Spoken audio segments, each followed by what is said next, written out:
Boa tarde a todos e todas. Vamos dar início a mais uma tarde de seminários.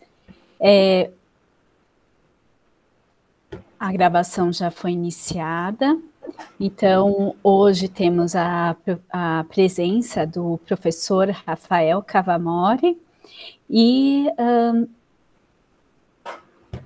só um minutinho, tem pessoas entrando. E eu gostaria de iniciar, como sempre, agradecendo aqui a presença, né, quer dizer, desculpa, a ajuda, né, da coordenação do nosso programa, da professora Solange Locatelli, que é a coordenadora do nosso programa, e da professora Danusa Monfort, que é a vice-coordenadora do nosso programa. Ambas estão nos apoiando nesses seminários. Também gostaria de agradecer ao professor Bruno Cerqueira, a professora Vivili Gomes e a discente Fátima Kian, que são da Comissão de Comunicação, que estão apoiando e divulgando todos os vídeos desses encontros. Em especial, gostaria muito de agradecer ao professor Rafael Cavamori, que se prontificou a vir falar com vocês aqui sobre esse tema relevante, né, a respeito da teoria e da prática, né, e também gostaria de agradecer todos e todas pela presença nessa tarde, tanto os alunos da disciplina Seminários, quanto ao público externo que veio prestigiar esse momento. A lista de presença, daqui a pouco, eu vou colocar no chat, para quem não é da disciplina de seminários, ter o seu certificado, tá? Então, hoje nós vamos ter a palestra Falsas Dicotomias na Pesquisa e na Prática Educacional, com o professor Rafael Cavamori. O professor, ele é docente aqui da Universidade Federal do ABC e do nosso programa. Ele também é bacharel em Química e licenciado em Ciências Exatas pela Universidade de São Paulo e também mestre e doutor em Físico-Química pela USP de São Carlos. Ele atualmente atua em várias áreas de pesquisa e, né, na área de ensino, em ciências, como teorias e políticas Só um minutinho, aqui tem gente entrando, pronto. Como teorias e políticas para educação científica, museus, relações ciência-arte, histórias das ciências, história da química no Brasil e educação física, aspectos históricos e educativos de práticas do Oriente. Então, Rafael, agradeço muito a sua presença, de ter se prontificado a falar com os nossos alunos, né? Como a gente tinha conversado, é interessante, essa disciplina serve para os alunos tanto conhecer, né, um pouco aquilo que discentes externos têm a nos falar sobre pesquisas, né, quanto docentes internos, né. Então, agradeço muito essa oportunidade. Quando você me falou o tema, eu achei que seria muito relevante, né, porque há sempre essa... né, essa discussão, né, o quanto a teoria está relacionada com a prática está atrelada à teoria, né, e parece que tem um discurso aí de senso comum de que ambas andam separadas, né, mas será que é isso? Aí quando você me propôs o título, né, eu achei bem interessante, acho que vai agregar bem a discussão aqui de hoje. Então, fique à vontade, Rafael, e muito obrigada por ter vindo hoje. Imagina, Fernanda, eu que agradeço pelo espaço. Já me desculpo vocês todos, né? Olá, boa tarde a turma. É legal ver os nomes aqui. Alguns dos nomes são de pessoas cursando já disciplina comigo, né? Estou vendo aqui a Paula, deixa eu ver, as minhas orientandas, a Anne, né, entre outras pessoas. Algumas pessoas eu não conheço, algumas pessoas eu não vejo há tempos, né, Joyce? É bacana rever vocês. Já peço desculpas porque vejo que não apenas a docente responsável pela disciplina é muito competente, mas a turma também é pessoas extremamente preparadas e que estão se ambientando muito bem no nosso programa, porque eu acredito que a minha fala vai ser muito simples. Eu não sei o que vocês andaram discutindo nessa disciplina, eu vi a lista de alguns nomes prévios, eu fiquei meio assustado, porque imagino que vieram pessoas aí falar de conceitos que para vocês são novos, né?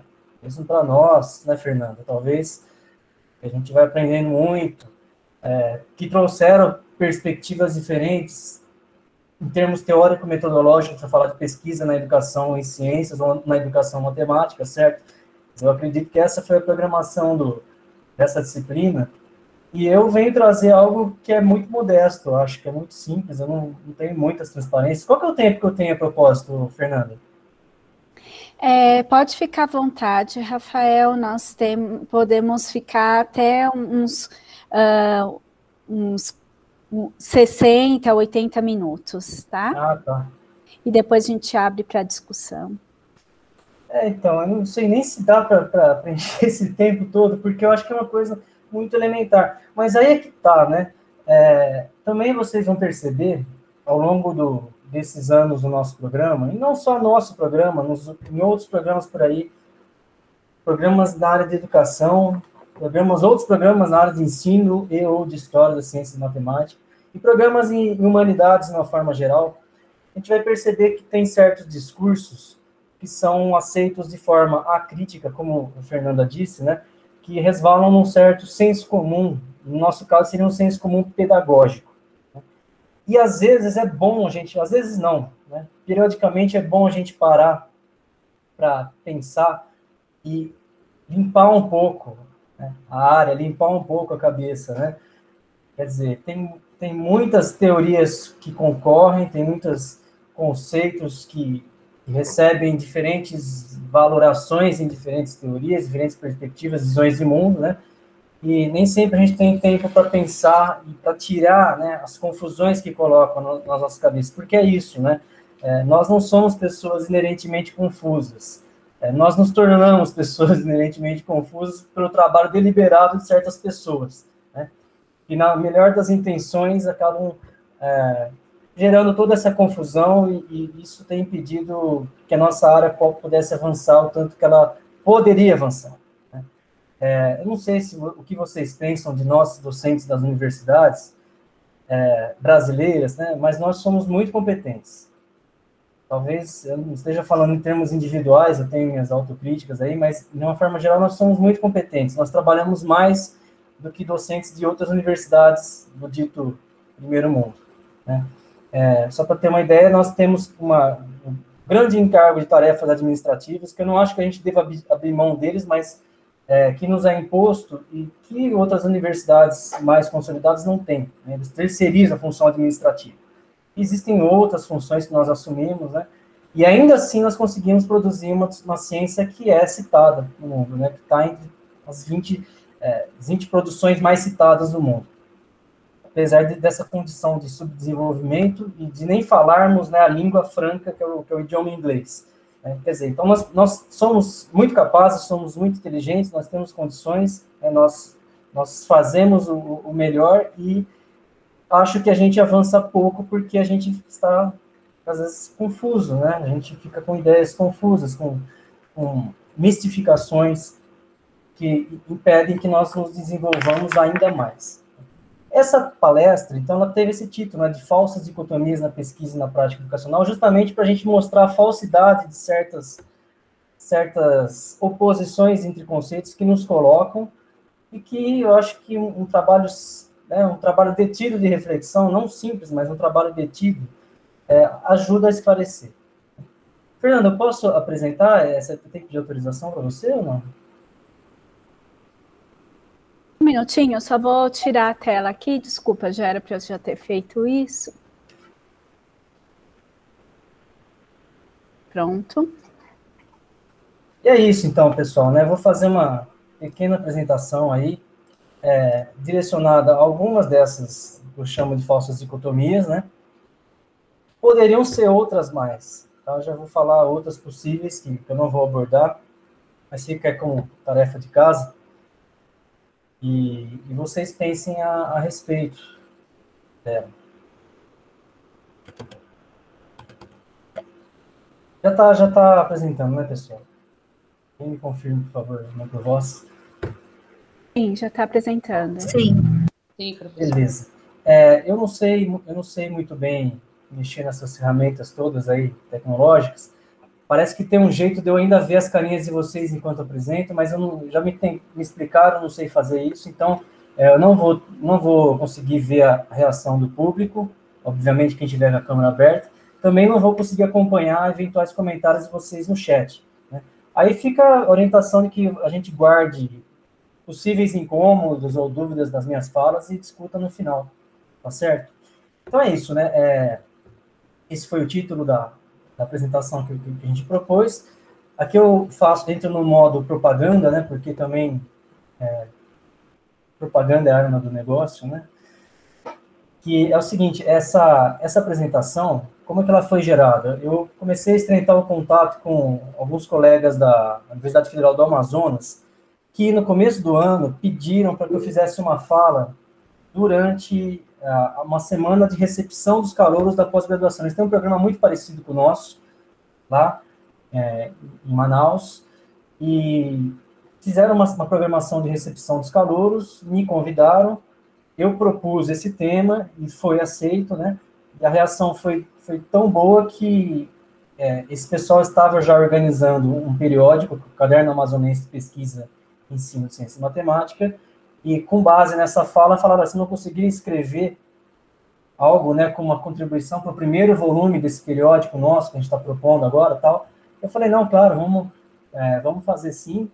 E aí eu convidei minha colega Luciana Massi, que é da Unesp de Araraquara, para a gente tentar escrever um texto que contemplasse um pouco da minha fala, mas que desse sustentação com outros elementos a partir dos desenvolvimentos teóricos da própria Luciana.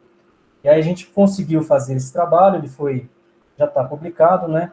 Aqui está deixa eu passar para vocês, se vocês quiserem acessar, tem um linkzinho aqui lá no ResearchGate, aquela rede social que tipo o Orkut dos nerds, né? E esse texto vai discorrer sobre alguns assuntos que são abordados nessa discussão, mas ultrapassa um pouco, né? Mas também é o mesmo tema, né? Falsas dicotomias nesse âmbito que nos afeta. Tem um pressuposto que eu preciso passar antes de qualquer coisa, né? Que talvez vale a pena a gente falar um pouquinho, que é o seguinte, talvez vocês conheçam esse livro, A Estrutura das Revoluções Científicas, do Thomas Kuhn. Não é um teórico que eu sigo nos meus trabalhos, mas é um teórico que eu gosto de ler, o Kuhn, né? Tenho críticas, que na verdade são críticas já bem conhecidas à produção dele, especialmente a esse livro, mas eu acho que é um livro, é uma leitura obrigatória, que é um livro muito rico. Eu li algumas vezes esse livro, né, mesmo não sendo, né, representando uma visão de mundo com a qual eu concordo, mas periodicamente eu retorno a esse livro. Né? E por que eu chamo a atenção dessa obra? Bom, o Thomas Kuhn vai falar que vai fazer uma análise do processo de construção do conhecimento da ciência que procura superar análises que já foram postas por outras pessoas anteriores, né? Então, uma discussão filosófica antiga é o tal do critério de demarcação entre o que é ciência e o que não é. Qual seria esse critério? Quer dizer, a partir de que ponto um determinado saber pode ser considerado como conhecimento científico ou não? E aí, muitos filósofos procuraram, a partir das ferramentas da filosofia, especialmente ferramentas lógicas, encontrar esse critério de demarcação. E essa é uma história que se estende lá desde Platão até Kant e avançando para outros nomes da contemporaneidade, como, por exemplo, o Karl Popper. Né? O Thomas Kuhn, ele se envolve com essa tarefa, né, mas ele propõe um outro caminho. Né? Ele vai fazer um olhar direcionado para a história da ciência, então ele vai tomar dados empíricos da história da produção do conhecimento, que se chamou de conhecimento científico, e vai verificar como a comunidade de cientistas se organiza frente à elaboração desse conhecimento, né? Quer dizer, ele vai, para responder uma questão filosófica, ele vai usar dados empíricos da história e também de um campo que ele acaba, de certa forma, inaugurando, que seria uma sociologia da ciência. Como que os cientistas se comportam enquanto sociedade. E aí ele vai chegar a alguns conceitos que são os conceitos basilares da obra dele, né? Basicamente é o conceito de paradigma e o conceito de revolução científica. Um paradigma é um conjunto de compromissos a partir dos quais a comunidade científica organiza a sua atividade. Então, nós trabalhamos, por exemplo, se eu fosse um pesquisador da química, provavelmente eu estaria trabalhando sobre o paradigma daltoniano ainda. Eu estaria falando de átomos de Dalton. O que são os átomos de Dalton? São esferas rígidas que se chocam, se combinam em proporções múltiplas e proporções definidas, e assim formam os compostos, né? De repente, talvez essa definição seja insuficiente, eu preciso reconhecer o caráter elétrico da matéria. Então, eu avanço um pouquinho mais para o átomo de Thomson, talvez para o átomo de Rutherford, mas eu não vou muito além desse paradigma, né? Eu não preciso, por exemplo, usar o paradigma da mecânica quântica. 95% dos químicos fazem seus trabalhos, suas pesquisas, sem recorrer ao instrumental da mecânica quântica. Então, quer dizer, o paradigma deles é um paradigma de átomo clássico ainda, né? E tudo bem, né? Tudo bem, não há problemas quanto a isso. Esse paradigma se mostra suficiente para as finalidades práticas do trabalho com a química. O mesmo vai acontecer com outras áreas do conhecimento. Eu falo da química porque é minha formação, né? Mas o Thomas Kuhn entende que nem sempre é assim, né? Que tem esses períodos em que as pessoas trabalham sob a luz de um determinado paradigma, ou sob os compromissos de um paradigma, mas tem momentos em que esse paradigma começa a ser posto em questão, porque surgem paradigmas concorrentes, surgem novas teorias, né?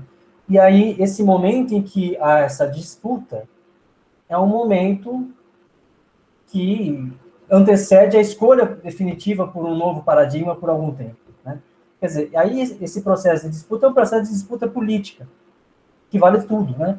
Então, entram muitas influências para além do âmbito estritamente científico, influências econômicas, influências de prestígio, fatores psicológicos, fatores religiosos, enfim, né, que vão levar a que a comunidade opte por trabalhar por um novo paradigma ou continue no mesmo, né? Quando há essa virada, em que um paradigma antigo cede lugar ao novo, esse processo é uma revolução científica. Então, tem os períodos em que as pessoas trabalham sob um paradigma, que é a dita ciência normal, e tem o período conturbado, que é o da ciência revolucionária, né? A história da revolução científica, a comunidade se reorganiza para se trabalhar a partir de outro paradigma, e isso dura um tempo, né, até surgir novas teorias concorrentes, e nunca dá para prever quando que isso acontece, tá? O que importa dizer é o seguinte: essa análise do Thomas Kuhn vale para as ciências ditas naturais, ou ciências físicas naturais. Para as ciências humanas, ele coloca a ressalva de que nós estamos ainda trabalhando sobre um estágio pré-paradigmático, que já foi um estágio das ciências físicas naturais. E o que é esse estágio? É um estágio em que a comunidade ainda não se decidiu por um paradigma hegemônico, de tal maneira que cada escola de pensamento, ou cada laboratório, cada grupo de pesquisa, cada instituição, trabalha sob um determinado paradigma, né? E tem, muitas vezes, escolas com paradigmas radicalmente diferentes que vão estar abrigadas até na mesma instituição, né? Isso acontece, por exemplo, na Federal do ABC, como em qualquer outro lugar, né? Tem pessoas trabalhando com uma perspectiva mais positivista, outros uma perspectiva mais pós-moderna, e outras pessoas trabalhando sobre o referencial marxista, como eu, né? São visões de mundo diferentes que levam a que as pessoas façam escolhas teórico-metodológicas diferentes, e essas pessoas convivem, né? Bem ou mal, elas convivem. Só que isso, né, coloca a dificuldade de que cada uma dessas diferentes visões de mundo e cada um desses paradigmas vai colocar ênfase em determinados aspectos da realidade, vai escolher determinados temas, né, e outros não. Então, quer dizer, pode acontecer um processo de dificuldade de se comunicar, de tal maneira que a solução para isso é sempre, né, nas produções científicas de nós, né, pesquisadores em humanidades, tenhamos que explicitar nosso paradigma, né, ou nossa tradição, a tradição de pensamento que nós seguimos, a escola de pensamento que nós seguimos, enfim, a teoria, né? Então, se vocês lerem quaisquer artigos da nossa área, sempre tem uma seção ou introdutória ou chamada explicitamente de referencial teórico, em que o pesquisador deve explicitar isso, né? A que escola ele está afiliado. Se fosse na área de psicologia, então poderia, você deve imaginar que os artigos explicitem, então, que o pesquisador está trabalhando a partir de uma visão mais cognitivista, ou mais comportamental, ou psicanalítica, né? Na sociologia pode ser também dessa forma, né? Quer dizer, pode ser alguém esteja trabalhando sobre um paradigma mais etnográfico, né? O outro levando em consideração teorias mais estruturalistas, enfim. Na educação acontece o mesmo, né? Na educação nós também, estou pressupondo que a maioria de nós trabalha com educação, né? Mas lembrando que tem o pessoal da história, mas é análogo, né? Na educação nós também temos que explicitar o nosso paradigma, em cada fala que nós fazemos, em cada produção que nós divulgamos, né?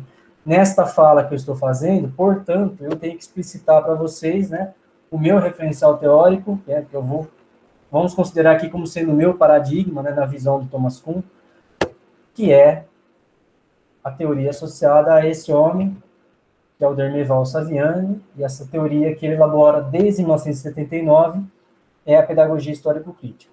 Tem um aforismo que é o mais conhecido dessa teoria, né, que de certa forma a resume muito bem, que é esse que eu transcrevi para vocês. E uma observação, essa apresentação será cheia de transcrições, tá? Em alguns momentos a gente vai ter que olhar as falas de algumas pessoas. Eu sei que é um procedimento que pode enfastiar um pouco o público, mas acho que vocês não terão problemas, né? Vocês já vão ter que ler tanta coisa, não tem problema ler 5 ou 6 transparências aí que eu vou apresentar para vocês. E nunca vai ser só a leitura, vai ser uma leitura comentada. Mas, enfim, o aforismo que define e resume a pedagogia histórico-crítica é esse, né, que a natureza humana não é dada ao homem, mas é por ele produzida historicamente sobre a base da natureza biofísica. Está dizendo aqui que os seres humanos têm uma natureza biofísica, né, que é esse corpo biológico, mas esse corpo biológico não é suficiente para definir, ou para nos definir enquanto seres humanos, né?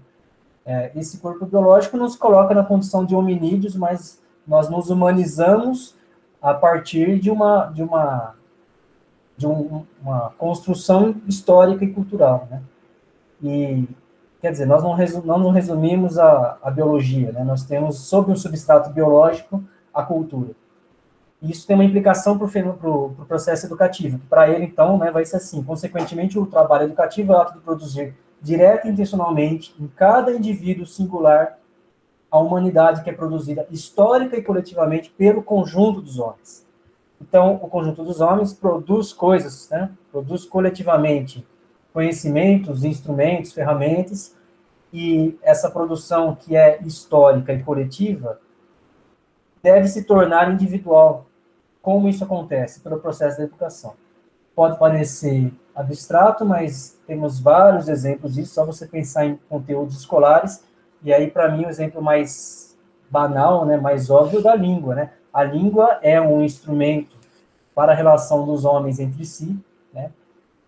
Foi construída historicamente, não foi um sujeito sozinho que construiu toda a língua portuguesa, né? Ou mesmo os proto-idiomas foram surgindo no processo de necessidade de comunicação social, mas que se tornou, logo, um processo, uma ferramenta do pensamento também. Então, é um instrumento construído histórico coletivamente pelo, né, conjunto dos homens, que através de um processo educativo vai se tornando uma conquista individual. Quer dizer, o seu domínio individual da língua surgiu a partir de um processo educativo.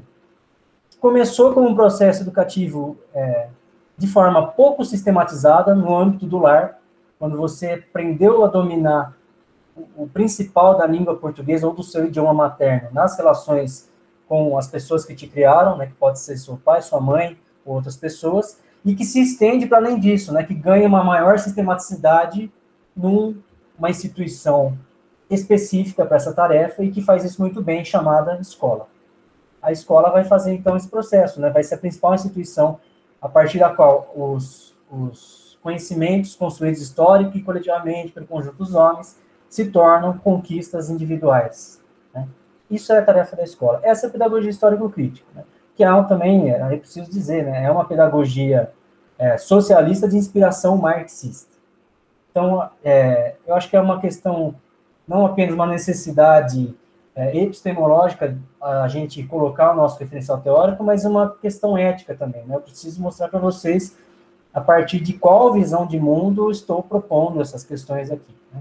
E para vocês, então, tem que ficar claro que quem está falando é uma pessoa que se identifica com uma visão de mundo enraizada no materialismo histórico dialético.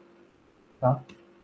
Muito bem, dito isso, lembro também que essas dicotomias das quais eu vou comentar, né, são sempre analisadas nos textos pertencentes a essa corrente de pensamento, que é a pedagogia histórico-crítica. Fica o convite para vocês conhecerem mais produções do Dermeval Saviani e de outros autores que têm colaborado com essa teoria há mais de 40 anos.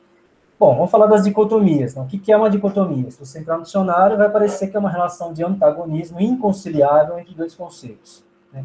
Uma dicotomia é um conflito que não é facilmente resolvido, ou que não é logicamente resolvido. Eu coloquei aqui algumas dessas dicotomias, mas eu já estou chamando elas de falsas para vocês. Estou colocando aqui, deixando muito claro que são conflitos que não são apenas solúveis, como não se põem efetivamente na prática, mas que propaga-se a ideia de que sim, né, são conceitos estanques, ou são conceitos que não se relacionam, né? E coloquei aqui 5 dessas falsas dicotomias, sobre as quais eu devo falar hoje, que são teoria e prática, conteúdo e forma, produção e reprodução, disciplinaridade e interdisciplinaridade, e humano e natural. Mas, sei lá, tem outras, né, outras dicotomias sobre as quais a gente poderia falar. Por exemplo, a dicotomia entre a neutralidade e a objetividade do conhecimento. Vocês sabem que o conhecimento não é neutro, certo? Acho que essa altura do campeonato deve ficar claro para vocês que toda forma de produção do conhecimento envolve determinados interesses. Né? Não há neutralidade possível no âmbito da ciência, nem no âmbito de qualquer outra prática.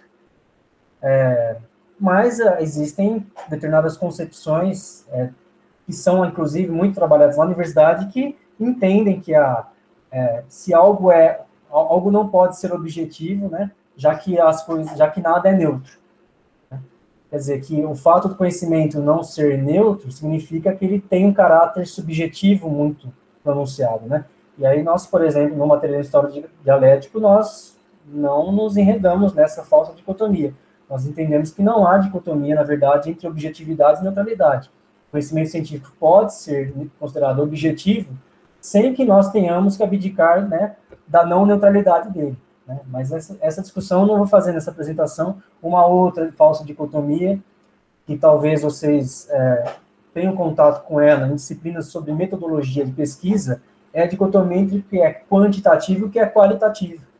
É uma outra falsa dicotomia. Né? É completamente falsa a ideia de que qualidade e quantidade se opõem. Depois nós podemos fazer uma fala sobre isso na sessão de questões, mas para também nós que trabalhamos numa perspectiva dialética, isso absolutamente não se põe. É uma questão já há muito superada. Né? E essas questões que eu coloco aqui também eu também considero que nós já superamos e não precisamos nos enredar nelas. Né?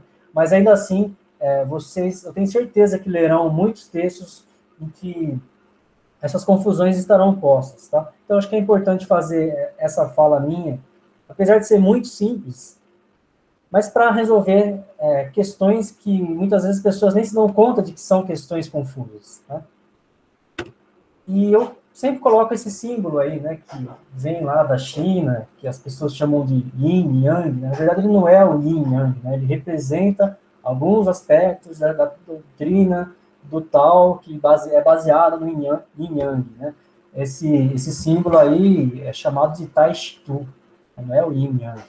Mas, enfim, esse símbolo nos mostra que, já na China antiga, já havia um conhecimento de que tudo que aparece como oposição na realidade, na verdade, uma análise de totalidade vai mostrar que não acontece, né? Não há oposição, na verdade, é uma relação de complementaridade entre aspectos que aparecem dissociados no nosso olhar meramente empírico.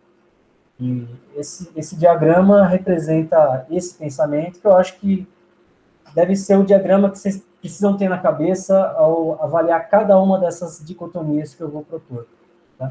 Não entendam isso como um convite ao misticismo, tá? A gente não está falando aqui que você tem que, durante cada dicotomia dessa, parar para meditar, fazer um ritual, tal, isso não é nada disso. Estou dizendo que essa figura representa muito bem o conteúdo dessa nossa fala, né? Mas deve ser vista como isso, como um signo que faz uma representação e não como uma mandala, sei lá o quê, tá bom? Sem mais delongas, vamos passar para as teorias, para as dicotomias, né? Então, essa primeira dicotomia que eu coloco é a teoria prática, que aparece sempre como um aspecto dicotômico. É comum você encontrar pessoas que digam, né, olha, você faz pesquisa do que? Eu faço pesquisa, por exemplo, com livro didático. Então você faz pesquisa teórica, né? Porque não seria uma pesquisa prática, né? O entendimento de pesquisa prática é aquela que vai a campo, por exemplo. Né? Ou então, eu trabalho muito com teorias, eu gosto de pegar os autores e examinar a obra deles. Né? Eu seria chamado um teórico da educação. Né? Mas eu não entendo, né? Por que esse nome? Porque, afinal, a tarefa de pegar, sentar, né, abrir um livro é uma tarefa prática, né? Quer dizer, nada acontece apenas no mundo das ideias. Então, é um discurso que é muito arraigado na academia, a diferença entre os teóricos e os práticos, né? E que se reflete também, lógico, na mídia, né? Então, isso aqui eu trago para vocês é um recorte da Folha de São Paulo de 2009. Eu, entre 2005 e 2015, mais ou menos, eu li Folha de São Paulo inteirinha, cabo a rabo, todos os dias da minha vida, porque era assinado lá onde eu vim, né, na universidade que eu vim. Eu não assinaria nenhum jornal desses, mas era assinado, eu sentava para ler, eu sempre li, né, não concordando com a visão da Folha, mas eu sempre li ela do começo ao fim. Gostava muito dos colunistas, né, e frequentemente me deparava com alguma reportagem sobre algo relacionado à educação. E eu comecei a guardar esses recortes, fiz um caderno de recortes de discursos hegemônicos da mídia sobre educação, e você via que havia uma regularidade, que havia uma constância, que eram sempre discursos dicotomizando teoria da prática. E aqui, esse recorte, que é de 2009, e assim, trago uma coisa de 2009, mas isso foi, desde que eu parei de ler a Folha, né, 2005 a 2015 isso sempre teve, isso era periódico. Eu acredito que isso continua acontecendo, tá? Não tenho os dados, mas podemos pressupor que assim permanece. E essa era uma entrevista com o Martin Carnoy, que era um pesquisador que estava fazendo a divulgação numa obra dele aqui no Brasil na época, né? Era uma obra que fazia uma análise comparada, né? Um trabalho de educação comparada entre vários contextos, mas o contexto modelo para ele era Cuba. E ele falava, né, mostrava os indicadores que comprovavam que a educação em Cuba era melhor do que em outros lugares do mundo. E aí ele usava isso como a base, né, para fazer a sua análise de educação comparada. É lógico que nenhum veículo que entrevistou o Martin Carnoy na época, como a Folha ou a revista Veja, disseram que ele veio para o Brasil fazer a divulgação de um livro que tomava Cuba como modelo. Né? Eles falaram, o que eles chamaram a atenção é para certos discursos que esse professor declarou em suas entrevistas, né, e que soavam muito afinizados com o que outras pessoas diziam na mesma época. Por exemplo, nessa entrevista aí, o que se destacou é isso, né? Professores brasileiros precisam aprender a ensinar. Uma fala muito corrente nesse momento histórico aí, que representa uma dicotomia entre teoria e prática. Em que sentido? Bom, se você contextualizar essa reportagem, você vai ver que ela vem numa sequência de outras mais, por exemplo, em que a então secretária da Educação do Estado de São Paulo tinha declarado que, por ela, as faculdades de educação da USP e da Unicamp deveriam ser fechadas. Por quê? Porque é nas faculdades de educação que ocorre a formação inicial de professores. e segundo essa pessoa, e segundo outras pessoas mais, como também o Paulo Renato Souza, que foi ministro da FHC, que era secretário, depois também se tornou secretário de Educação do Estado de São Paulo, né? Segundo essas pessoas, as faculdades de educação fornecem uma formação excessivamente teórica para quem faz licenciatura, quando, na verdade, o que se deveria fazer é uma formação prática. Então, na visão dessas pessoas, não se deveria perder tempo ensinando tanta história da educação, filosofia da educação, sociologia da educação e outros componentes curriculares. Os alunos deveriam ter mais cursos de didática, né? Então, o que é didática geral, didática 1, devia ser didática 1, 2, 3, 4, 5, 6, e eles deveriam fazer estágios desde o primeiro período do curso. Deveriam estar na escola, fazendo coisas na escola. Essa é a visão que se propagava nesses periódicos. Eu nem acho que seja especificamente a visão do Martim Carnoy. Então, o Martim Carnoy é um cara que foi amigo, inclusive, do Paulo Freire. Então, eu não acho que foi exatamente isso que ele quis dizer na reportagem, mas a forma como foi publicado o depoimento dele dava a entender isso, né? De que há uma dicotomia, portanto, teoria e prática, de que os professores sabem muita teoria, mas não sabem a prática do ensino. Deveriam fazer isso, né? Bom, é um falso dilema, né? É uma falsa dicotomia. Isso se reflete também em determinados discursos que a gente vê, não só na mídia, mas também quando você vai consultar as pessoas que estão envolvidas no processo educacional, né? Então, aqui tem uma fala do Saviani, que ele resume isso, né? Que, olha, tem isso aí, né? A lógica que está por trás desses discursos é a lógica formal, é a lógica corrente, a lógica entre que teoria e prática são colocados como postos opostos que se excluem reciprocamente. É o princípio da identidade, da não contradição. O que é. O que não é, não é. Se algo é A, então ele não pode ser ao mesmo tempo não há. Isso é o princípio da identidade da lógica formal. De fato, caberia observar que teoria e prática são momentos de um mesmo processo. Esse é o argumento, sabe? Que não há incompatibilidade. Então, quando os alunos, por exemplo, defendem a prática contra a teoria, e os professores defendem a teoria contra a prática, isso é muito comum, né? Vocês que eu digo, alunos, mas eu também já fui aluno, também encampei esse discurso, né, de achar que as aulas eram muito teóricas, principalmente na pós-graduação, né? Por outro lado, os professores resistem e falam, você vai ter que ler a teoria mesmo, né? E vai ter que ler porque tem que ler, né? Bom, quando acontece isso, né, quando os alunos defendem a prática contra a teoria, os professores defendem a teoria contra a prática, acusando os alunos de serem imediatistas, nós vamos intervir aí uma outra noção. Nós temos a prática e o ativismo, que são dois conceitos ligados à ação, mas com conteúdos distintos. E do lado da teoria, nós vamos ver que há a teoria e o verbalismo, que também são distintos. Então, na verdade, em lugar de nós termos uma oposição desse tipo, teoria versus prática, como se fossem dois termos contrapostos, mutuamente excludentes, nós temos um quadrilátero, não uma relação bipolar. A contraposição excludente dá-se em diagonal entre a teoria e o ativismo, entre a prática e o verbalismo. Bom, ele começou a falar dessas figuras geométricas aí vocês devem ter ficado assim, com aquela cara de interrogação, né? O que ele está falando, né? Infelizmente, ele mesmo não coloca as figuras nesse trabalho que ele coloca isso, eu tive o trabalho de fazer, né? Mas aí ficou claro para mim. Então, veja o que Saviani está dizendo. A oposição se dá entre prática e ativismo, e entre teoria e verbalismo. Quer dizer, o ativismo, que seria? Seria fazer as coisas por fazer, né? Um tateio na realidade. É quando você vai à prática, você decide fazer uma determinada ação, com o fim de transformar a natureza ao seu redor, né? Sem se guiar por uma teoria. Isso é o ativismo, né? É a prática pela prática. Por outro lado, quando você tem o blá, blá, blá, que é o que o Paulo Freire, por exemplo, chamava de diálogo oco, né? De falatório oco, você tem o verbalismo. Veja, então, né, que verbalismo não é a mesma coisa que teoria, assim como prática não é a mesma coisa que ativismo. O que nós realizamos enquanto seres humanos, depois, mais para frente, a gente fala disso, é a praxis, que é a unidade teórico-prática. O trabalho da humanidade é um trabalho que é sempre teórico-prático, né? Sempre existe uma intencionalidade que dirige nossa atuação na prática. Então, ela é sempre praxis, em maior ou menor sentido.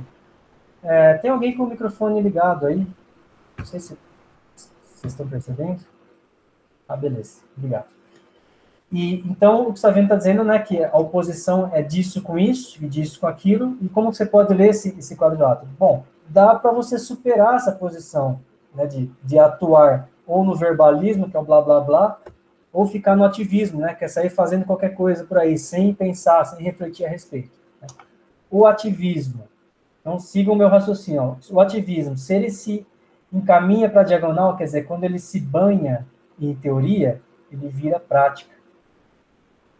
Da mesma maneira, quando o verbalismo sai do blá blá blá e se testa na prática, ele vira uma teoria. De tal maneira, então, que o que nós esperamos é que vocês façam na atuação, na pós-graduação, um desenvolvimento sempre teórico-prático. Quer dizer, mesmo se o seu trabalho for tomado como um trabalho teórico, tipo, não coleto depoimentos, não faço intervenções, ele pode ser sim um trabalho, uma praxis, né? Não ser só um trabalho verbalista, pode ser um trabalho de teoria que esteja consciente da prática, né? À medida em que você procure usar a prática como um critério, né, para validar os seus desenvolvimentos teóricos. Da mesma maneira, você não vai na pós-graduação sair fazendo qualquer coisa com os alunos, sair a campo, né, coletando um monte de depoimentos, fazendo um monte de intervenções na sala de aula, se você não tem uma teoria que te guie, se você não estabeleceu para si qual teoria é essa, que é o que a gente chama de referencial teórico, né, é a teoria. Né? Então, faço essa fala considerando vocês como um público de ingressantes na pós-graduação, para conscientizá-los da necessidade de que seu desenvolvimento prático deve ser sempre também um desenvolvimento teórico-prático, né? Ou que seu desenvolvimento teórico seja um desenvolvimento também teórico-prático, não apenas teórico ou não apenas prático, né?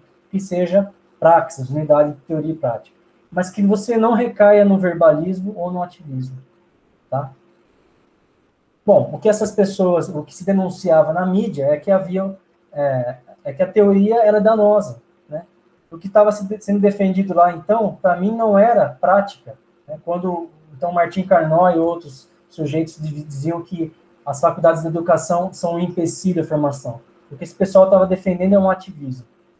Bom, ativismo, pessoal, não leva a nada, tá? É uma ação assistemática, é uma ação que não tem uma direção definida, então é uma ação inócua.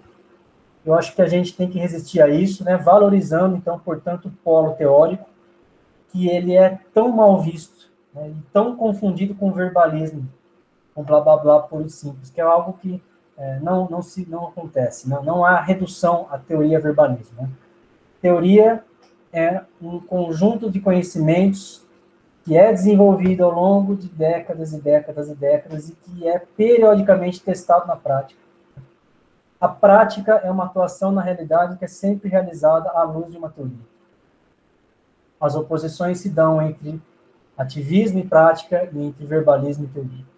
Bom, eu considero que sobre isso não há muito mais o que dizer, mas, por outro lado, esse assunto da teoria e prática também resvala em outras dicotomias, né? Por exemplo, a dicotomia entre conteúdo e forma. Aí eu apresento para vocês uma imagem, e quem quiser falar o que enxerga nessa imagem aí, pode dizer para mim, pode abrir o microfone. Tá?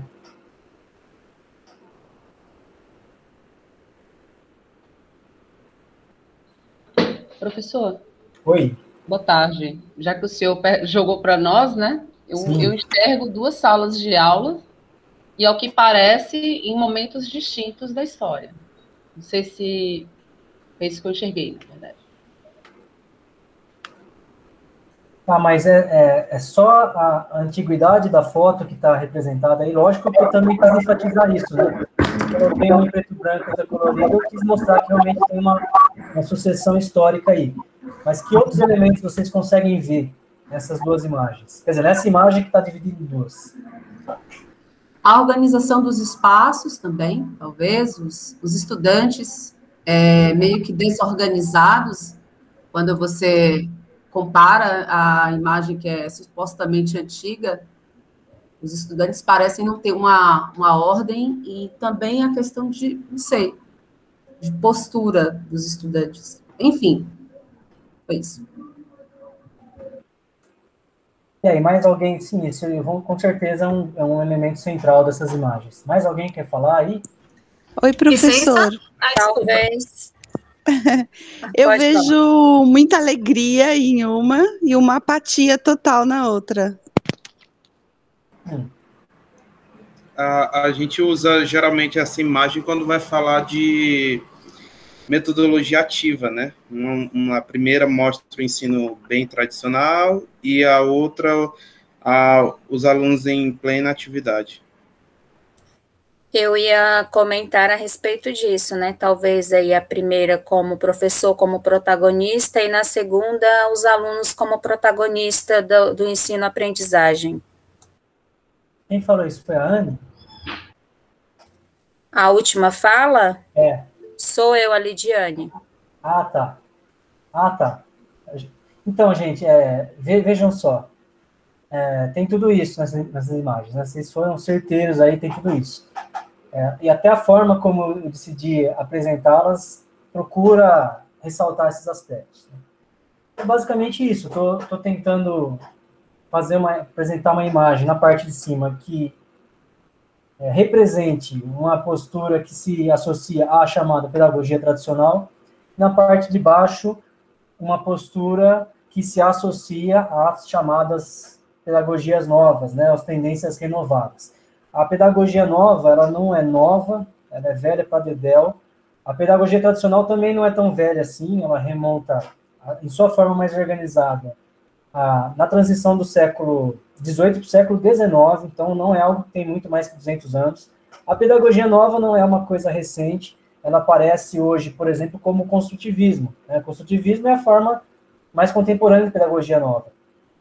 Mas não é uma coisa nova, tá? A pedagogia nova tem raízes na pedagogia humanista dos 1500, quando a reforma luterana, em 1517, já propunha elementos para você pensar uma pedagogia nova, uma pedagogia em que as pessoas são ativas. Quer dizer, quando Martinho Lutero vai lá e fala que não é só o domínio das escrituras, não deve ser só dos sacerdotes, qualquer pessoa deve ter capacidade de ler a Bíblia, por exemplo, né? Isso já é um embrião de uma pedagogia, ainda que cristã, mas uma pedagogia nova, né?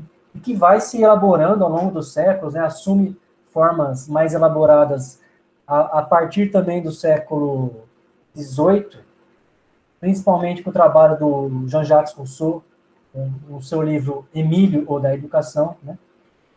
Mas, enfim, foi posta, né, essa dicotomia, então, usando esse termo, né, entre uma forma centrada no professor, que é o que eu represento aqui em cima, e uma forma centrada no aluno. Essas duas pedagogias costumam ser resumidas também à questão, de um lado, ao conteúdo, e de outro, à forma de se ensinar. Então, veja essa fala do Saviani, né? Ele vai discorrer sobre essa suposta oposição, né? Quer dizer, na verdade não é uma suposta, é de fato uma oposição. As pedagogias se opõem, né? Mas a gente está analisando aqui se essa oposição é válida, tá? Mas veja lá, a oposição entre as duas tendências pedagógicas decorre de ênfases distintas, com que cada uma delas lida com vários elementos que integram o processo pedagógico, né? A primeira tendência tradicional, pondo a ênfase na teoria, olha a primeira dicotomia, reforça o papel do professor, entendido como aquele que detém os conhecimentos elaborados, portanto, saber teoricamente fundamentado, tem a responsabilidade de ensinar aos alunos mediante procedimentos adequados que configuram os métodos de ensino. A segunda tendência, renovadora, né, escola nova, renovadora, pondo a ênfase na prática, reforça o papel do aluno. Né? A outra dicotomia, tá vendo? A teoria e prática, né? E esse aluno é entendido como aquele que só pode aprender na atividade prática. Tendo a iniciativa da ação, ele expressa seu interesse quanto àquilo que é valioso aprender, e assim procedendo realiza, com auxílio do professor, né, apenas o auxílio, os passos de sua própria educação, os quais configuram o método de aprendizagem mediante o qual ele, o aluno, constrói os próprios conhecimentos. Né? Quer dizer, esse é o resumo da pedagogia nova e da pedagogia tradicional. Né? E aí a gente vai dizer que, então, está posta aí uma falsa dicotomia. Né? A fala do Saviani mostra que uma teoria coloca sua ênfase no professor, na teoria e no conteúdo, e a outra teoria coloca sua ênfase no aluno, na prática, portanto, na forma. Então, é muito comum você ver discursos construtivistas que dizem aqui, importante é a forma como se aprende, né? É o aprender a aprender, né? E não tanto o conteúdo, né? Quando alguém defende conteúdo escolar, é taxado do quê? Conteudista, né? Criou-se até esse adjetivo, ou conteudista, como algo pejorativo, certo? Né? Você não pode ser conteudista, quer dizer, você não pode ficar passando só conteúdo na sala de aula, você tem que, na verdade, organizar o ensino de tal maneira que o aluno se aproprie das formas de aprender o conteúdo. Não é isso que vocês escutam? Que nós falamos na pós-graduação? Me corrija se eu estiver errado, mas não foi isso que foi ensinado nas licenciaturas, que agora no programa de pós-graduação, ou nas leituras que vocês fazem, de certa forma, é reforçado? Ou não? Sim. Não eu sinto, quer dizer, para mim é óbvio isso, a minha formação foi assim, e eu acredito que a formação de vocês é assim, né? Quer dizer, que se ressalta isso, né? O aluno não pode ser um depósito vazio de conteúdos, né? Ou então o que o pessoal lá do Paulo Freire fala, que é a tal da educação bancária, né? Que você fica fazendo depósito e tal, e que, na verdade, você tem que criar nos alunos as condições para que eles autonomamente se apropriem dos conteúdos, né? Então, por exemplo, é um exemplo que se dá muito, né? O Saviani mesmo fala desse exemplo. Vamos tomar aí a história. Já considerando que tem algumas pessoas aí que trabalham com história da ciência, eu quase não falo de história na apresentação, só falo de ensino, né? Vamos pensar a história. Bom, a visão tradicional é que você tem que ficar ensinando fatos históricos para o aluno, né? Isso seria ensino de história na perspectiva da pedagogia tradicional. Certo? Você fica, né, transmitindo conhecimentos históricos. Na perspectiva da pedagogia nova, não seria isso, seria ensinar o aluno a pensar historicamente. O que é algo muito bonito de se dizer, né? Olha, eu não quero que o aluno seja um depositário de conhecimentos históricos, que ele seja um memorizador de nomes e datas, né, e movimentos e tudo, né? Que ele seja uma pessoa capaz de pensar historicamente. E realmente é muito interessante essa perspectiva, né? Mas aí nós entramos na questão. Ok, como eu vou ensinar meu aluno a pensar historicamente sem os conteúdos históricos? E você pode fazer isso com todo o resto, né? Todo o currículo escolar tem seus análogos nesse raciocínio. O interessante não é que o aluno vá para a escola se apropriar de conteúdos matemáticos apenas. O que interessa é que ele pense matematicamente, né? Que ele pense geometricamente, que ele pense algebricamente, que ele pense em formas de um raciocínio estimativo, por exemplo. Muito bem. Ótimo, concordo, né? Ninguém discorda disso, mas como você vai fazer o aluno pensar matematicamente sem ensinar matemática? Sem ensinar as 4 operações, sem fazer o aluno decorar a tabuada, né? Quer dizer, foi posta uma dicotomia falsa entre conteúdo e forma, né? As formas de se apropriar do conteúdo dependem dos conteúdos, né? Não existe conteúdo sem forma, não existe forma sem conteúdo, né? Então, é mais uma falsa dicotomia que nos foi colocada, né? Que resvala, então, em entendimentos pedagógicos. A gente vê isso ser reforçado diariamente na produção dos programas de pós-graduação, nos artigos, né, que vão fazer essa defesa, né, de um ensino que seja, no fim das contas, estou levando, né, para as consequências políticas isso, seja um ensino esvaziado de conteúdos. O que está em acordo com o que você vai ver, por exemplo, nos documentos oficiais que são publicados recentemente, né? Os documentos que organizam a educação brasileira hoje estão todos baseados na Base Nacional Curricular Comum, que é um documento de prescrição curricular que esvazia a escola dos seus conteúdos. Quer dizer, o que é a base? A base é organizada em termos de habilidades e competências, à margem dos conteúdos. Ela ignora que haja, portanto, que possa haver habilidades e competências.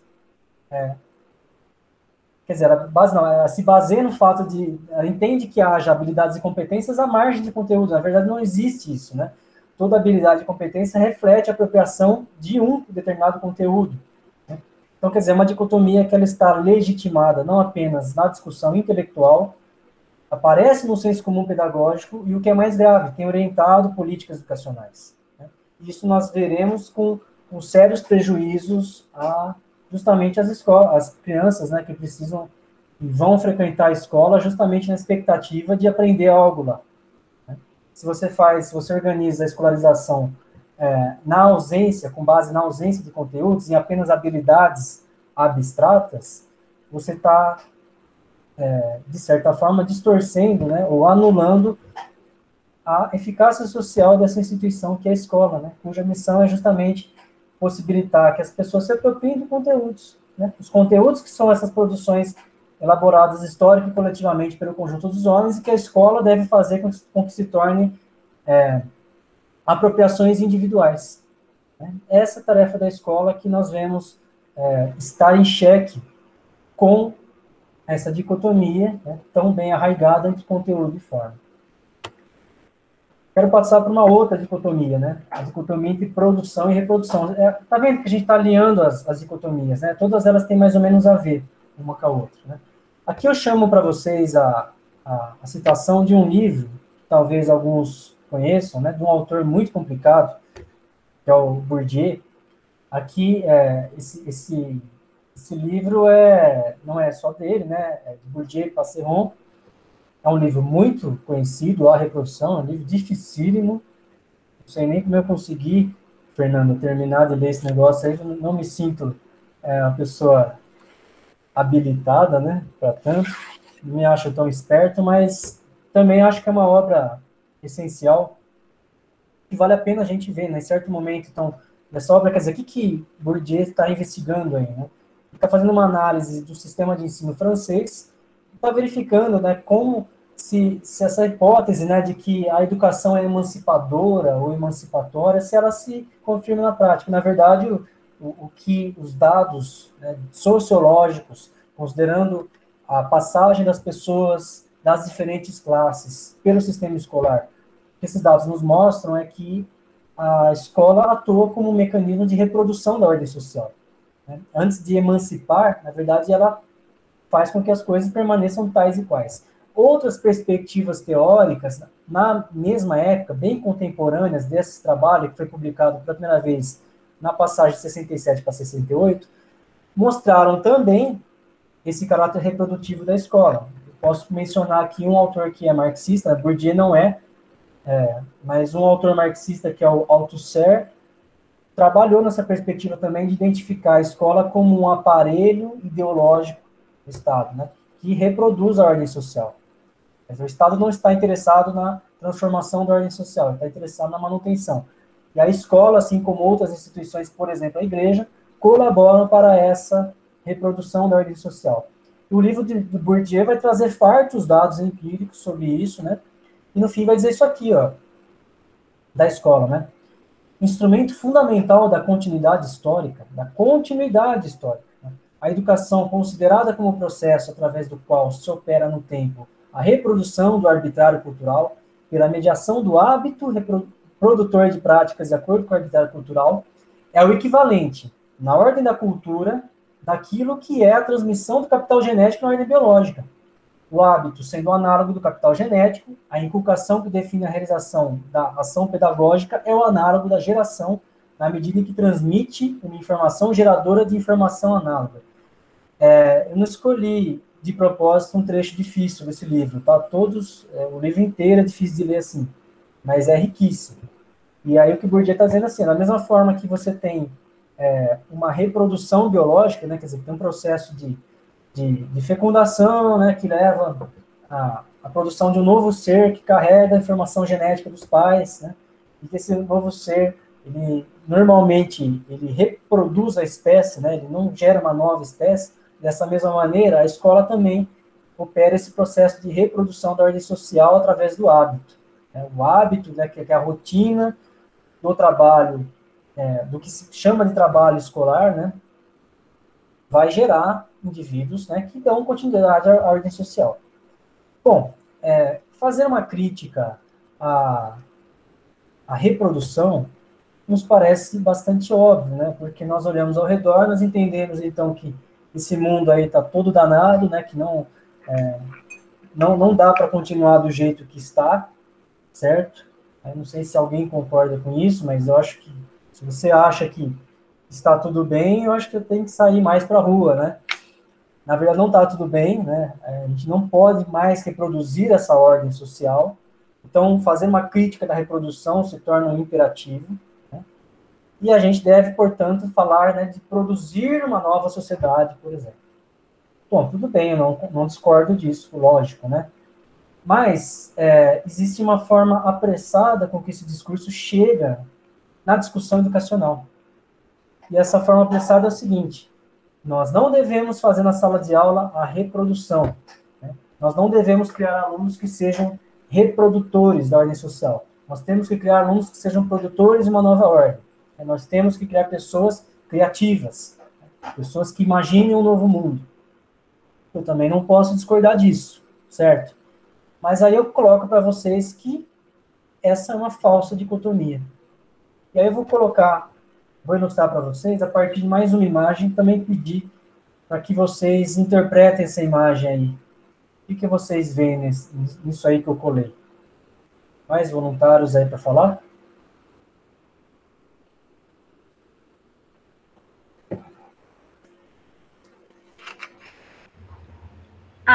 Professor, eu acho que aí aparece a falsa dicotomia na vertente do que é prático, do que é teórico, as aulas instrumentais ou aulas práticas, né, no laboratório, e a aula em sala de aula como a teoria. Eu acho que traz um pouco esse discurso aí ainda muito enraizado de divisão da teoria e da prática. Tem esse reflexo na imagem. O que mais? Alguém vê mais alguma coisa aí?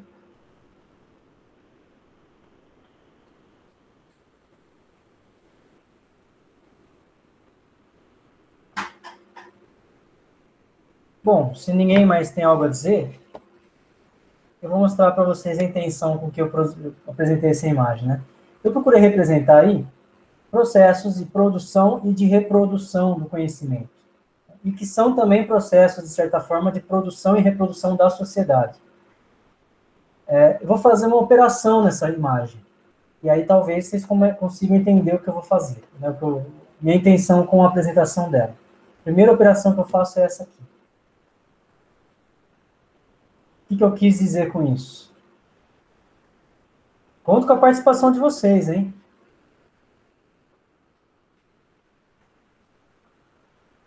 Talvez a observação para conseguir compreender o mundo natural, tal qual como ele ocorre. Não sei se seria isso. Mais ou menos isso, né? Quer dizer, eu tentei representar aí, não sei se eu consegui, mas acho que consegui. Porque a gente tem uma pessoa aqui, que é uma cientista, né? Ela está trajada como cientista, ela está no laboratório usando equipamentos, então vamos, né, entender que ela é uma cientista, né, das ciências naturais. E ela está aqui fazendo a pesquisa dela, e está, portanto, o quê? Produzindo conhecimento. Eu coloquei aqui uma série de representações que estão associadas a determinados artefatos conceituais ou mesmo artefatos práticos da cultura científica, né? As grandezas matemáticas, as constantes universais, as grandes equações, né? O entendimento de como é a matéria e tudo mais. É um universo conceitual científico que surge, né? Não do nada, mas ele é produzido em algum momento, né? De uma forma que você mais ou menos delimita no espaço e no tempo, né? E aqui tem uma pessoa, então, que está contribuindo com isso. Ela não está sozinha, lógico, ela vai usar referências, né? Não estou enfatizando os aspectos individuais aqui, tá? Embora estejam representados. Então, essa pessoa vai lá e produz o conhecimento. Beleza, né? Isso é produzido no âmbito da prática científica, ou da praxis científica. Bom, esse conhecimento, ele se torna um patrimônio da humanidade. Mas foi o europeu que escreveu, não me interessa, porque eu não sou europeu. Não, mas interessa que foi europeu, né? Você tem direito a acessar esse conhecimento, seja o europeu, seja quem for que produziu. Tá? Você não vai rejeitar isso, é uma atitude bastante incoerente, para não dizer estúpida, né? De rejeitar o conhecimento com base nas características fenotípicas e socioespaciais de quem produziu. Esse conhecimento é patrimônio da humanidade. Você tem direito a acessar. Uma vez que ele se tornou um patrimônio da humanidade, que ele foi então compartilhado com seus pares, foi validado, né, se tornou incorporado ao paradigma vigente, digamos assim, a gente pode considerar como esse conhecimento sendo passível de um processo que aí diversas teorias vão dar nomes para isso, né? Mas eu acho que a mais conhecida, a Fernanda conhece muito bem isso aí, é a transposição didática. Então, esse conhecimento vai passar por uma série de transformações em que o saber, que a gente chama de saber sábio, né, vai se tornar um saber a ser ensinado. Vai para a sala de aula, então ele é despersonalizado, é descontextualizado, tudo mais, quer dizer, ele é transformado, né, ele adquire uma nova forma quando ele entra no livro didático, ou quando ele entra no discurso do professor. Muito bem. Nesse momento, então, eu quero que esse conhecimento aqui, que chegou na escola, seja apropriado pelos estudantes. Esse processo de apropriação do conhecimento que já foi produzido antes é um processo de reprodução do conhecimento. Eu estou produzindo, veja lá o slogan da pedagogia histórico-crítica, né? Educar é o ato de produzir direta e intencionalmente em cada indivíduo singular a humanidade que é produzida histórica e coletivamente pelo conjunto dos homens. Produzir direta e intencionalmente o que já foi produzido antes, né? Produzir em cada indivíduo singular que foi produzido pela humanidade, é reproduzir. Eu estou reproduzindo coisas, né, que já foram produzidas antes nessa pessoa que está ingressando no campo escolar. Quer dizer, a atividade principal da escola é uma atividade de reprodução. Aí você vai dizer assim, professor, mas eu vi uma notícia lá de um aluno que ele foi fazer um trabalho de geografia na escola, né, e nesse trabalho de geografia ele entrou no Google Earth e achou uma civilização lá, e isso gerou um artigo científico. Né. Tem também uma outra notícia de um menino que fez um trabalho escolar sobre abelhas, né, que gerou um artigo científico lá sobre abelhas. Né. Tem uma menina que fez uma pesquisa, a pessoa que produziu o artigo, o nome mais jovem a entrar no artigo científico, uma menina acho que tinha 8 ou 10 anos, né, que também no trabalho escolar fez uma pesquisa, coletou dados sobre a eficácia do medicamento, lá, não lembro muito bem, né, e gerou um artigo. Né. E você vai listar isso? Bom, olha, você está encontrando aí no máximo 10 casos desses na história da humanidade, sendo que você tem hoje na escola milhões e milhões e milhões de pessoas, sem contar todos os milhões que já passaram pelos bancos escolares. Então, quer dizer, a tarefa de produzir conhecimento no âmbito da escola, ela é muito rara. Você não espera que as pessoas façam descobertas científicas na escola. A tarefa da escola não é essa. A tarefa específica da escola é a reprodução do conhecimento. Quer dizer, produzir em cada indivíduo singular o que já foi produzido antes. É uma tarefa reprodutiva. E veja que não se opõem essas duas tarefas. Por quê? Porque depois eu imagino que essa menina, essa pessoa vai se tornar, quem sabe no futuro, alguém que vai produzir o conhecimento. Veja que não há relação de incompatibilidade ou de antagonismo entre produzir e reproduzir. Pelo contrário, há relação de dependência recíproca. Para a produção do conhecimento hoje, eu dependo de que ele tenha sido reproduzido anteriormente. Porque quem produz conhecimento hoje passou pelo banco escolar, o que teve acesso ao conhecimento daquela época.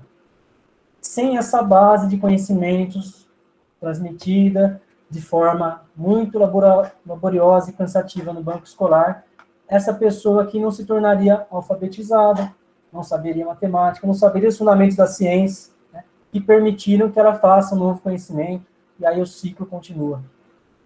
Não há dicotomia entre produção e reprodução do conhecimento. Né?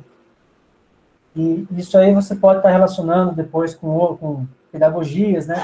Que aí a gente relaciona isso com a dicotomia anterior, entre conteúdo e forma, quer dizer, se fala que na escola a gente tem que fazer atividades investigativas, porque elas colocam o aluno na postura de produção, né, de produtor do seu próprio conhecimento. Não, ele não vai produzir o próprio conhecimento, né? A atividade investigativa tem seu valor porque ajuda o aluno a se apropriar do conhecimento que já foi produzido antes. Mas o aluno não é um descobridor, né? Ele está lá para se apropriar de uma herança cultural da humanidade. Essa é a tarefa da escola. Tarefas que não sejam essas são estranhas. A tarefa especificamente educativa da escola. Não há dicotomia, né? Não vejam problemas em falar que a escola reproduz conhecimento, né? Porque sim, essa é a tarefa dela, né? A tarefa de produzir conhecimento não é específica da escola. Embora possa acontecer também, mas a tarefa imediata da escola é reproduzir conhecimento. A tarefa imediata de um centro de pesquisa é produzir conhecimento. E aqui eu faço propaganda, né? Se você quiser saber mais a respeito disso, tem esse livro aqui do Newton Duarte. Eu até fui ler o livro depois de eu ter feito essa apresentação lá em Manaus, né? Que chama Os Conteúdos Escolares e a Ressurreição dos Mortos. A contribuição à teoria histórico-crítica do currículo, tá? E aqui o Newton vai colocar no capítulo, vocês acharam engraçado esse nome, né? A ressurreição dos mortos. Não tem fórmulas aqui para ressuscitar as pessoas, tá? Nada disso. Ele está falando assim, que o saber que a gente pensa que foi produzido lá atrás e que morreu, né? Que virou algo imobilizado pelo tempo, ele, quando ele se torna, ele é apropriado por uma pessoa hoje, ele se torna vivo, né? Os mortos vivem em nós, que somos as pessoas contemporâneas, as pessoas presentes. Quer dizer, toda a produção do Newton lá, do Isaac Newton, né, ou sei lá, do Charles Darwin, né, que são contribuições já seculares de pessoas que morreram, elas vivem em nós, né? Quando nós nos apropriamos desse saber, nós mantemos essa herança viva, tá? Então, o capítulo 1º desse livro chama-se O Trabalho Educativo como Reprodução Dialética da Humanidade.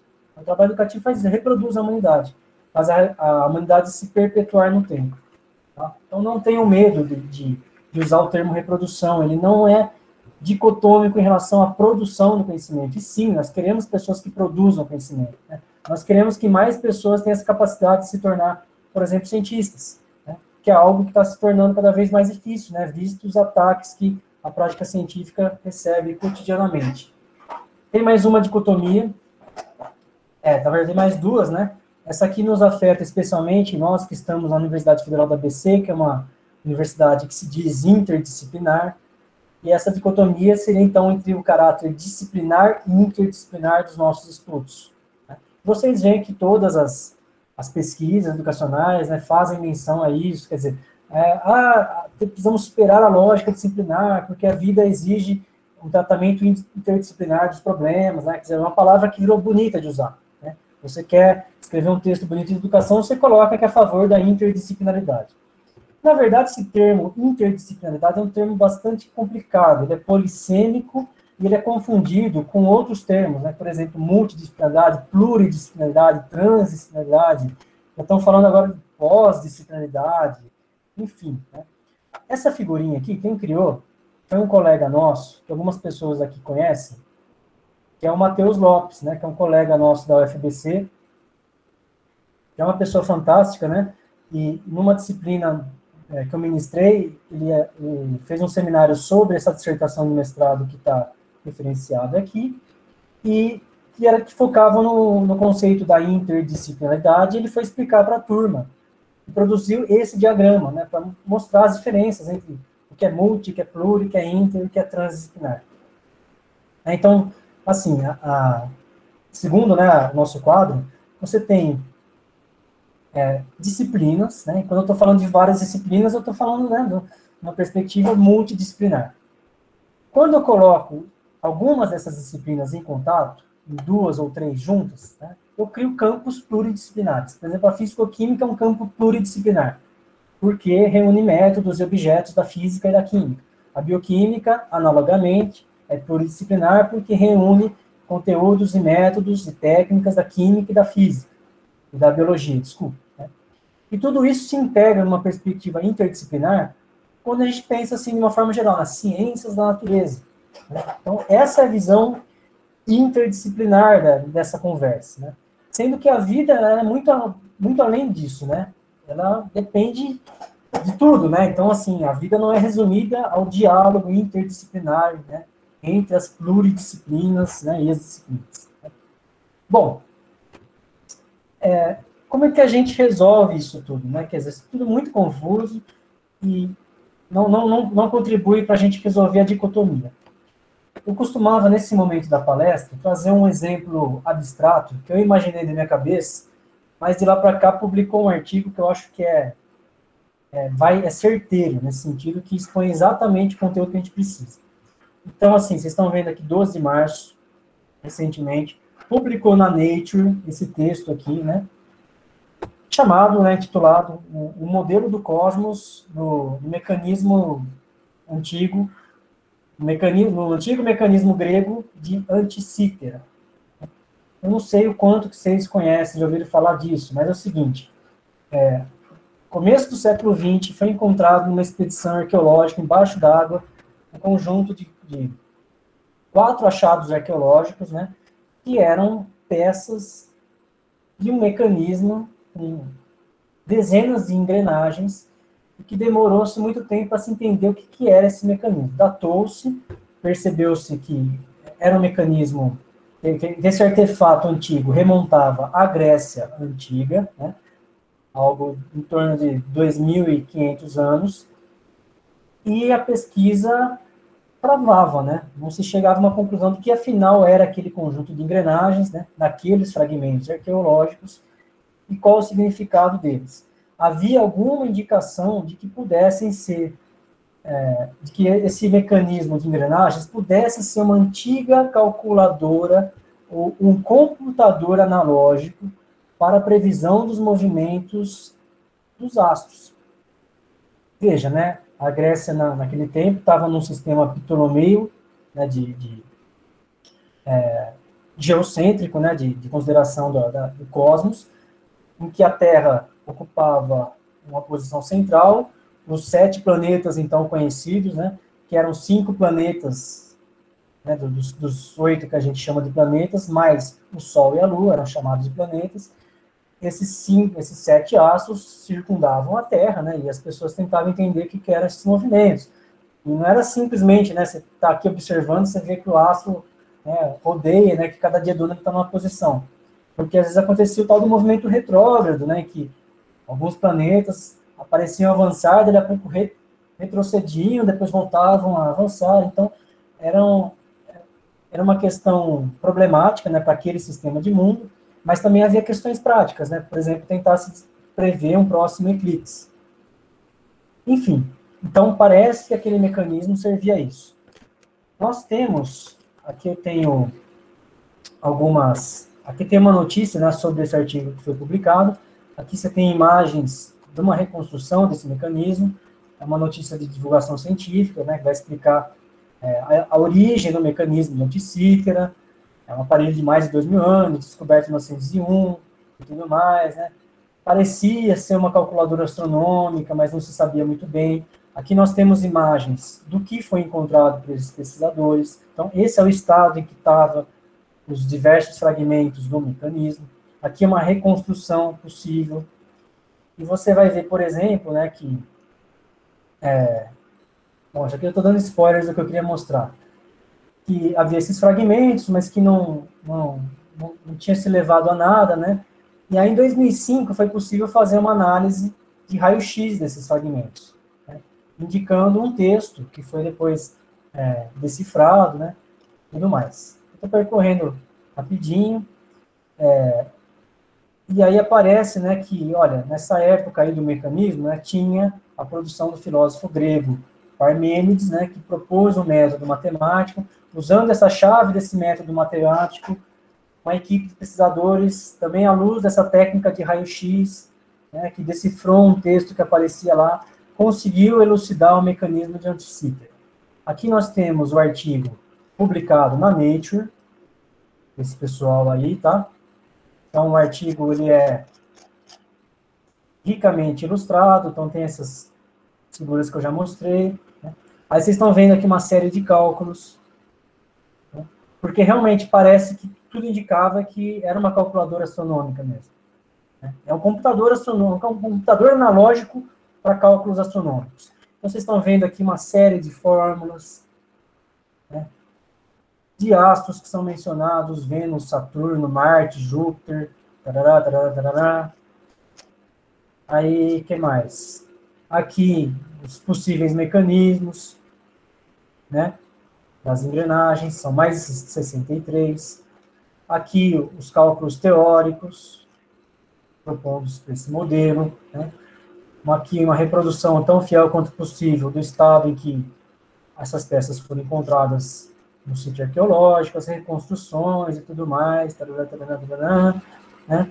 Aqui, um texto que foi encontrado através da análise de raio-x desse material, né? Que, tipo, em 1901 não foi possível ver esse texto, aí o pessoal viu que tinha, né? Algo lá, né? Olha, e depois da conjunção com o Sol, ele retorna, né? Então tem fragmentos de texto, né? E o texto deixava muito claro, né, que o assunto desse mecanismo é astronomia. Bom, depois vocês acessem o artigo. Deixa eu pôr para vocês um link aqui. Rafael, apenas para te ajudar aí na gerência aí da sua apresentação, nós já passamos aí os 80 minutos, tá? Ah, perfeito. Então estamos chegando Mas, no final. enfim, acho que uns 5 minutinhos a mais dá para fechar aí o pessoal falar. Só preciso de uns 15 minutinhos no final para dar umas orientações da disciplina, mas acho que o resto dá para você ocupar. Tranquilo, Fernando, obrigado. Ó, coloquei aqui o link para o mecanismo, para o artigo aí na Nature, né? Quer dizer, vocês estão vendo aí? Cadê nós aqui, pessoal? Aqui tem vídeos também, eles fizeram as montagens, né, de como funcionaria, tudo mais. Depois vocês acessam. Então, aí eu pergunto, né, olha só que bacana, né, dá vontade de ver os vídeos todos, aqui não vai dar tempo, mas depois vocês acessam.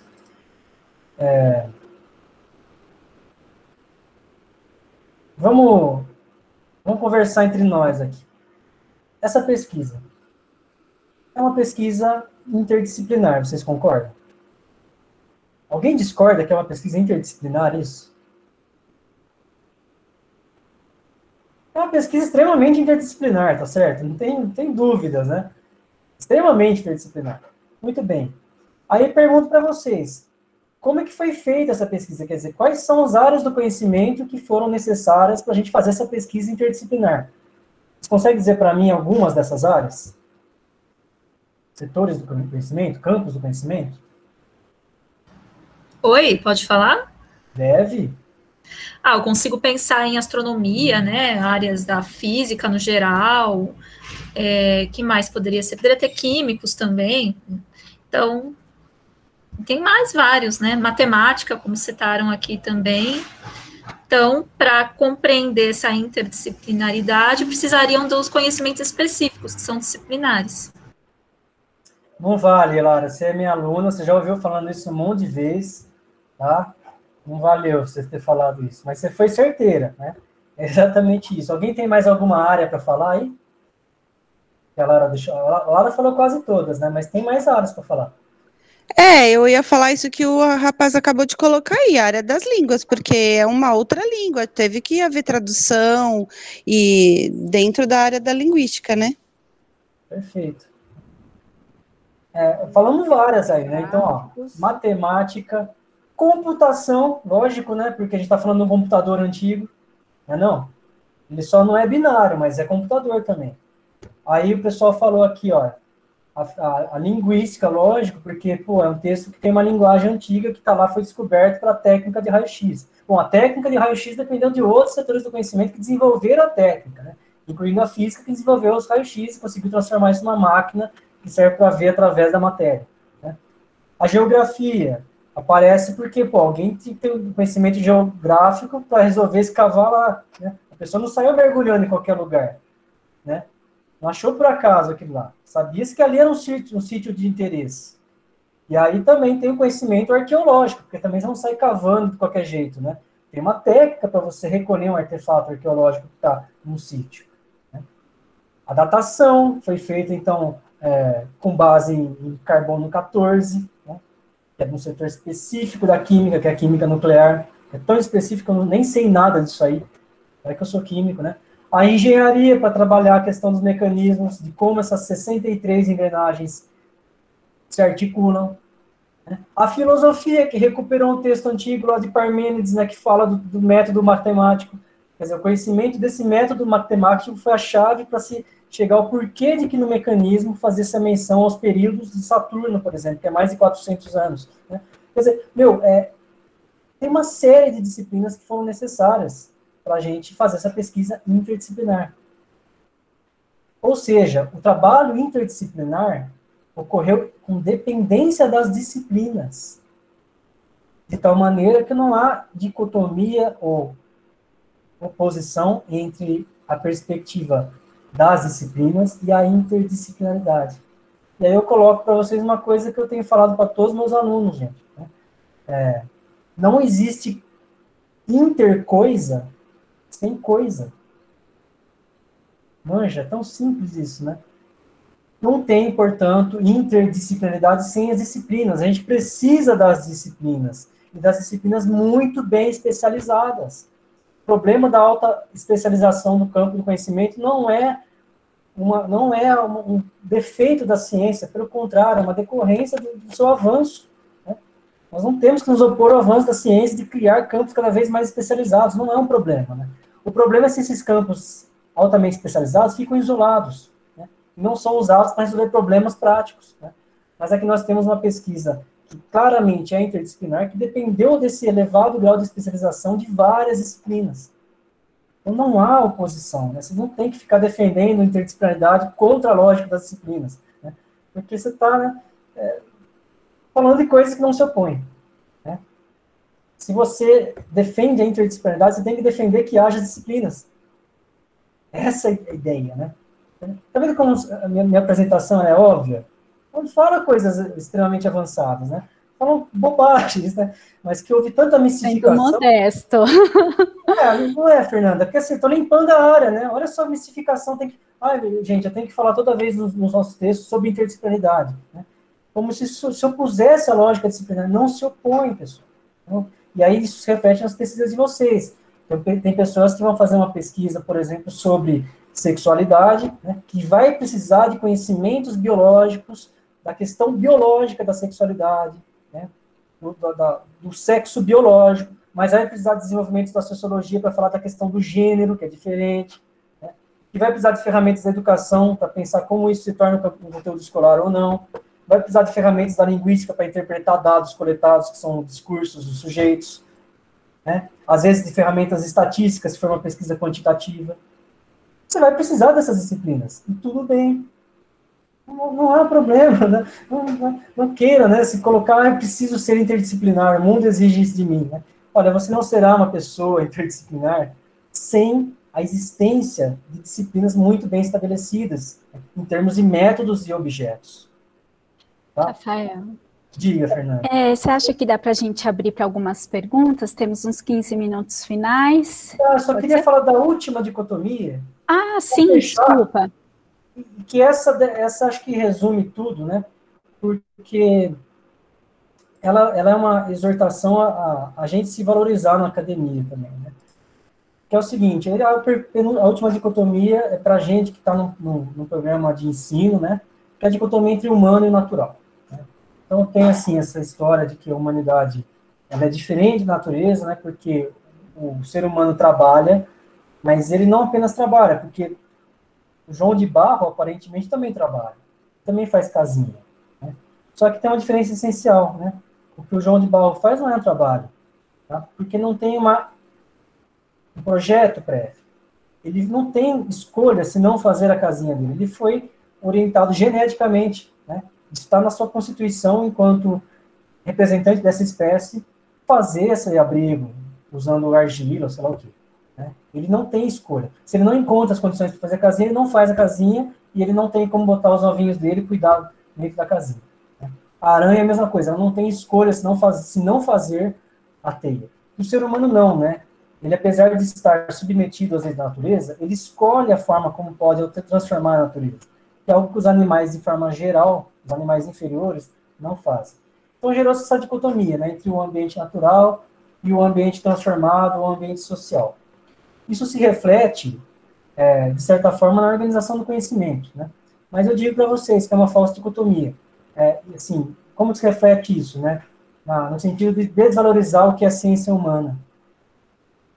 Então, a gente, às vezes, carrega esse fardo. Né? Pô, tem um amigo que está publicando na Nature porque ele faz pesquisa na área dura. Né? Aí eu faço pesquisa com seres humanos, pesquisa em educação, e não vou tão longe, né? Sou pior que ele. Ou as pessoas acham isso de nós. Né? Às vezes, a gente acha, mas dizem isso para nós. Eu trago um depoimento do Sánchez Vázquez, num livro justamente sobre a filosofia da praxis, que vai nos tranquilizar nesse sentido, né? Vai dizer o seguinte: o homem só existe na relação prática com a natureza. À medida em que está, e não pode deixar de estar, nessa relação ativa, produtiva com ela, a natureza lhe é oferecida como objeto ou matéria de sua atividade, ou como resultado desta, isto é, como natureza humanizada. Portanto, as ciências da natureza, por estarem a serviço do homem, por sua influência prática na vida humana e sua contribuição à emancipação humana, passam a ter um caráter antropológico. O homem conhece para transformar a natureza de acordo com necessidades humanas. Portanto, a unidade do homem e da natureza. Na medida em que a natureza é homem, é uma natureza humanizada. E B, na medida em que, como ser natural humano, nós também somos natureza. Então, quer dizer, quando a gente faz pesquisa com o ser humano, a gente está fazendo uma pesquisa sobre a natureza também. É uma pesquisa na área de ciências naturais. Não tem como. Da mesma maneira que uma pessoa que faz uma pesquisa com artefato, a princípio natural, quando ele dirige o seu olhar para esse artefato da natureza, ele já humanizou essa natureza. Então, essa pesquisa que seria de ciências naturais é também uma pesquisa em ciências humanas. Não há oposição entre esses dois aspectos da nossa realidade. Bom, para concluir, eu queria fazer uma fala para vocês, considerando o estágio que vocês estão, tá? Então, vou ler de novo um textão aí, mas é uma exortação a vocês, tá? É para vocês saírem encorajados, né, a fazer seus trabalhos e tudo mais. A pós-graduação é um espaço de formação cada vez mais necessário, especialmente para profissionais da educação. Por outro lado, eu venho assistindo cada vez mais frequentemente ao seu próprio processo de esvaziamento, né? Esvaziamento da pós-graduação. Né? Tanto graças à lógica produtivista, que rege as concepções formativas há cerca de meio século, quanto à investida de concepções pós-modernas que questionam o ideal da razão. Questionamento que não é neutro, pelo contrário, interessa aqueles que lutam contra a socialização do conhecimento em suas formas mais elaboradas, que é a ciência, expropriando a classe trabalhadora de um poderoso instrumento de luta contra a sua exploração. Essa crítica pós-moderna à razão tem interesse, tá, pessoal? Ela não é neutra. Cabe aos pós-graduandos, enquanto resistência a esse quadro, vocês, o desenvolvimento de trabalhos providos de elaboração teórica sólida e radical, tomando a prática como fundamento, finalidade e critério de verdade. Para isso, deixo minha exortação a que vocês, pós-graduandos, imbuídos desse espírito, elaborem suas investigações de forma corajosa e zelosa, enfrentando a imediaticidade e a superficialidade dos discursos do senso comum, inclusive o senso comum pedagógico, e trabalhando pela superação do clima de pessimismo, ceticismo e irracionalismo que vocês sabem muito bem que está nos envolvendo. E obrigado por ouvirem-me e por tolerarem o tempo que eu ultrapassei. Obrigado, Fernanda. Desculpa. Muitíssimo obrigada, Rafael. Você é muito modesto na sua perspectiva sobre o seu próprio seminário, né? Assim, riquíssimo, várias reflexões, as pessoas deixaram aqui alguns comentários, né? A Lilian, a Lara, a Lidiane, incomodadas aí com a dicotomia entre currículo e forma, né, o que está acontecendo hoje com os nossos documentos curriculares, que não começaram, que isso não começou agora, né, vem já de uma política até antiga, né, os PCNs também já são fruto dessa natureza entre dicotomia e prática, né? Entre currículo e forma, né? A Lilian também, aqui é incomodada com a questão da dicotomia entre reprodução e recontextualização. Vou usar o Bernstein aqui para usar colocar uma palavra aqui na boca da Lilian que ela nem colocou, né, mas essa questão, né, de quanto a gente, né, se os estudantes não reproduzem processos tais como eles ocorrem no âmbito das ciências em si, né. Então, assim, todas essas questões eu acho que mexeu muito com o pessoal, né. O João também tem uma pergunta aqui embaixo. Deixa eu achar a pergunta do João. Se a aprovação automática e aprovação com conhecimento seria uma dicotomia. Quero saber primeiro, antes de passar a palavra para o Rafael, se tem mais alguém que tem alguma dúvida. A gente faz um bolinho de perguntas para o Rafael dar suas respostas. Fernanda, eu lembro que quando você me convidou em 2016, 2017 para essa disciplina, saiu, acho que foi em 2017 que eu apresentei um seminário também. Sim. Saiu uma lista de perguntas que você me enviou. Sim. E aí, dali uma semana, eu respondi por escrito. Pode fazer isso também, viu? Se vocês quiserem. Tá. Alguém quer inserir alguma pergunta? Professora, eu queria fazer uma reflexão, né? Nem uma pergunta, tá? Pode ser? Boa tarde, professor. Muito obrigada pela motivação aí nas últimas palavras. E, assim, o que eu gostaria de refletir aqui é porque a sua fala com a leitura do texto sugerido pela professora me tocou bastante, porque é um texto que fala do falso problema, né, exatamente dessa dicotomia da teoria e da prática, né, que é o texto do Alfredo Veiga Neto.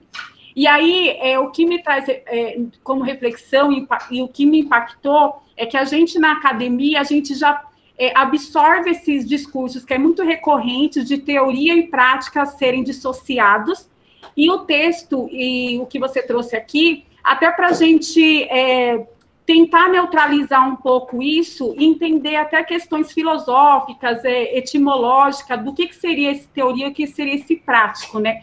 E aí, a sua fala foi bem bacana, porque para a gente que vai no chão da escola, a gente vai fazer uma pesquisa empírica, a gente desmistificar esse conceito, né, de que está tão dissociado, e ver o problema de outra forma, de uma forma mais externa, como até o próprio texto traz, é algo que vai ajudar muito. Até porque hoje eu já estou aqui pensando, nossa, o que eu penso de teoria, o que eu penso de prática antes de propor uma metodologia para um trabalho, né? Que eu estou ali buscando resolver uma problemática. Então, eu queria mais deixar essa reflexão e agradecer aí pela palestra. Imagina, obrigado. Só uma fala rápida sobre isso.